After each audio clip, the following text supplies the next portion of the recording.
ये थी इस वक्त तक की हेडलाइंस। अब देखते हैं खबरों को विस्तार से। और आज सबसे पहले हम बात करेंगे कि कोलकाता कांड पर सुप्रीम सुनवाई हुई, लेकिन उधर कोलकाता में लोग सड़कों पर हैं।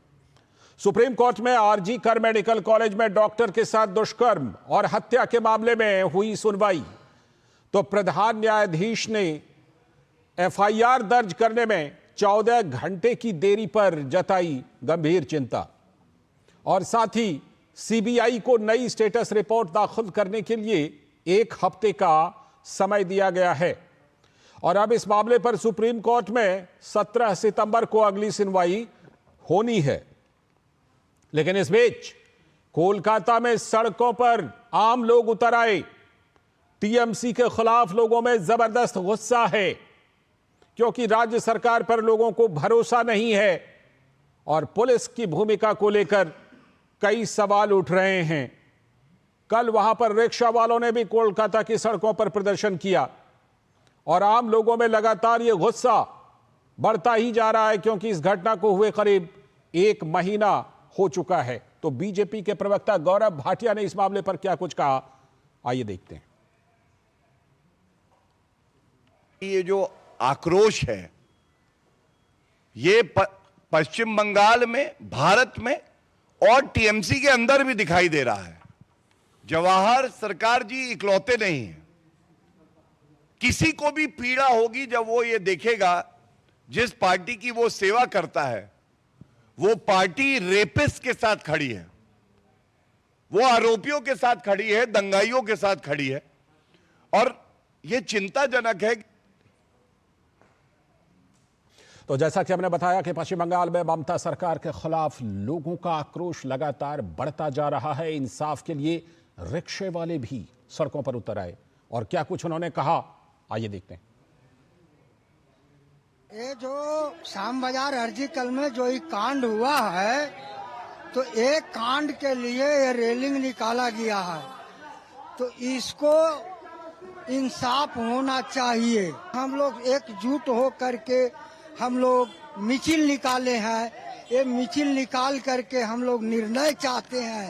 ये दुर्घटना हुआ जो बहुत खराब दुर्घटना हुआ, वैसा दुर्घटना किसी जो होना ठीक नहीं है। रिक्शा चालक लोग इसलिए ये आंदोलन में साथ हैं कि कड़ी से कड़ी सजा हो और सबको, बेटी बहन है, हम लोग गरीबों को भी हैं, इसलिए इंसाफ के लिए, लड़ाई के लिए हम लोग उतारू हैं।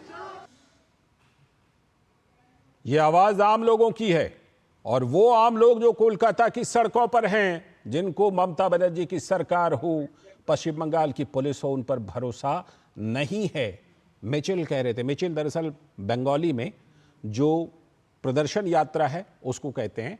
तो ये मिचिल निकाली गई थी और वो आम लोगों के द्वारा, और लगातार इस तरह के प्रदर्शन हो रहे हैं। इस बीच क्या कुछ, कहां तक जांच पहुंची है और क्या इन प्रदर्शनों का ममता सरकार पर कुछ असर भी हो रहा है? सीधे जुड़ते हैं अपने संवाददाता से। हमारे संवाददाता प्रसेनजीत बख्शी हमारे साथ जुड़ चुके हैं और साथ में विकास सारथी भी हमारे साथ सुप्रीम कोर्ट से जुड़ चुके हैं।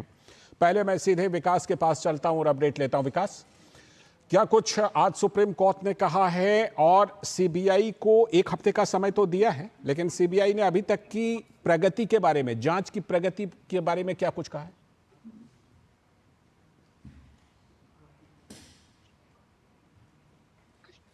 जी लालचंद, यहाँ पर सीबीआई को एक अगले हफ्ते अपनी एक स्टेटस रिपोर्ट दाखिल करनी है और ये बताना है कि जांच कहां तक पहुंची है। जहां तक आज की सुनवाई की बात करें तो इसमें आज कोर्ट को ये बताया गया कि बंगाल सरकार से, बंगाल पुलिस से सीबीआई को जो भी दस्तावेज मिले हैं उसमें एक बहुत महत्वपूर्ण चीज, जिसको चालान कहा जाता है, पोस्टमार्टम चालान, वो उनको नहीं मिला है। हालांकि बंगाल सरकार ने आग्रह किया कि उनको अगली सुनवाई तक मौका दिया जाए और इस पोस्टमार्टम चालान को कोर्ट के सामने रखेंगे।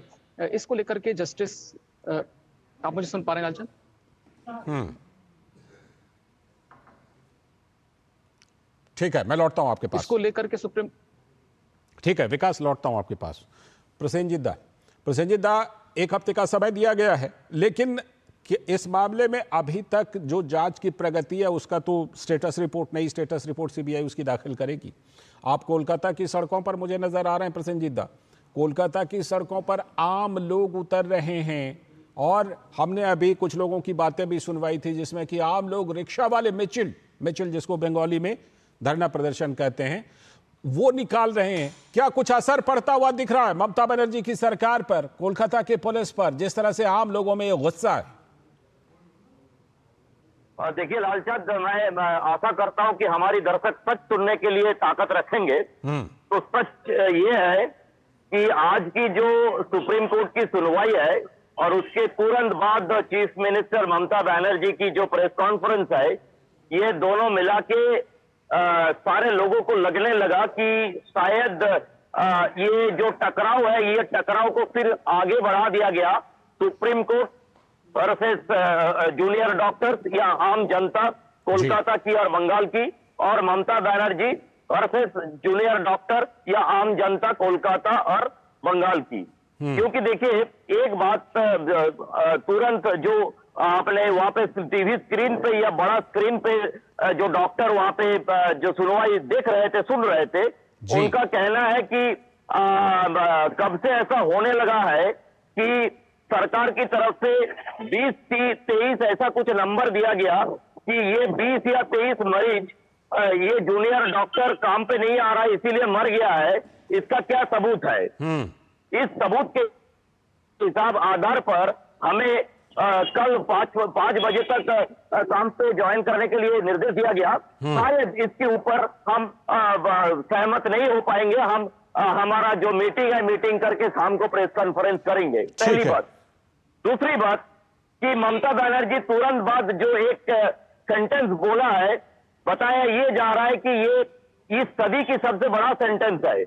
ममता बनर्जी ने कही है कि बहुत हो गया है, अभी आप पूजा में वापस आइए, उत्सव में वापस आइए। तो जूनियर डॉक्टर का कहना है कि किसी दीदी का मौत हो गया है और हम आंदोलन कर रहे हैं, और चीफ मिनिस्टर, हेल्थ मिनिस्टर कह रहे हैं कि बहुत हो गया, आप पूजा के लिए वापस आइए और उत्सव के लिए वापस। ठीक है, ऐसा हो ही नहीं सकता। और ठीक चीफ है, मिनिस्टर ने कह दिया। ठीक है। लौटता हूं दादा आपके पास, एक और सवाल लेकर के अभी लौटूंगा। विकास से जरा एक और अपडेट लेता हूं। विकास, सुप्रीम कोर्ट के चीफ जस्टिस ने साफ तौर पर कहा कि 14 घंटे एफआईआर दर्ज करने में लगे, इस पर चिंता जताई, और उसी चिंता की अगली कड़ी ये भी कि डॉक्टरों से काम पर लौटने के लिए 5 बजे तक काम पर लौटने के लिए कहा है, नहीं तो राज्य सरकार कार्रवाई कर सकती है।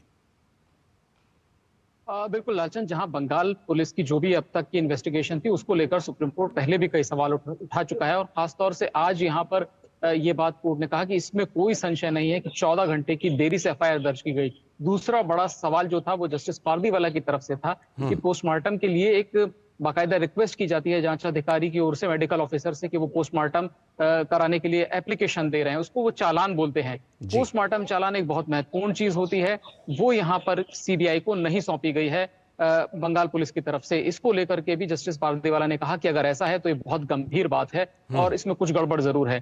तो ये इस तरह की टिप्पणियां अभी भी बंगाल के लिए प्रतिकूल टिप्पणियां सुप्रीम कोर्ट से लगातार हो रही हैं। जहां तक डॉक्टरों के वापस लौटने का सवाल है, कोर्ट ने कहा कि उनकी जो अभी तक की बातें थी वो जायज है, उनका एजिटेशन जायज है, लेकिन जो आम लोग हैं उनको भी सफर नहीं करना होगा, ये कम से कम डॉक्टर सुनिश्चित करें। सुरक्षा को लेकर के जो चिंता है डॉक्टरों की, उसी के चलते खास तौर से आरजी कर मेडिकल कॉलेज में सीआईएसएफ डिप्लॉय किया गया है।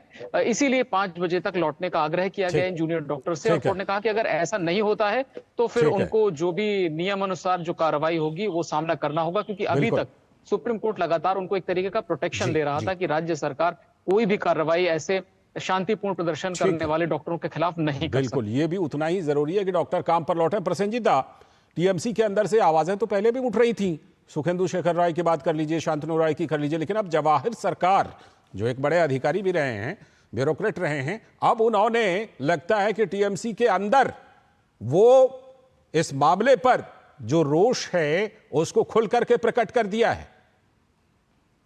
हाँ देखिए, ऐसे है कि टीएमसी के अंदर जो थोड़ा बहुत समझने वाले लोग हैं वो अपना जो विरोध चाहे वो इस तरह से प्रकट ना करें, लेकिन आजू अपने जो करीबी है उनके साथ बात करते हुए अपना जो दुख है वो जताने की कोशिश में है। लेकिन हाँ, हो सकता है कि कुछ मजबूरी है, वो कुछ बोल नहीं पा रहा है, लेकिन सुखेंदु शेखर राय बोल दिया है। कभी कभी कुणाल घोष भी इधर से उधर बोल के कुछ ना कुछ सेफ्टी वाल्व की काम कर रहे हैं। और जहर सिक्कर ने तो सीधी तरह से बोल ही दिया है कि वो इस्तीफा देंगे और राजनीति से भी संन्यास ले लेंगे। तो ऐसा पूरे तृणमूल कांग्रेस के अंदर ही है। अब देखना यह है आगे जाके क्या होता है। बिल्कुल, आपने एक बड़ा अच्छा शब्द का इस्तेमाल किया, सेफ्टी वॉल्व का। कुछ नेता बिल्कुल सेफ्टी वॉल्व की तरह ही लगता है काम कर रहे हैं। बहुत बहुत शुक्रिया दादा जुड़ने के लिए, और विकास आपका भी जुड़ने के लिए बहुत बहुत शुक्रिया इस खबर पर। अभी वक्त है एक ब्रेक का, और ब्रेक के बाद जब लौटेंगे तो बात करेंगे कि राहुल गांधी एक बार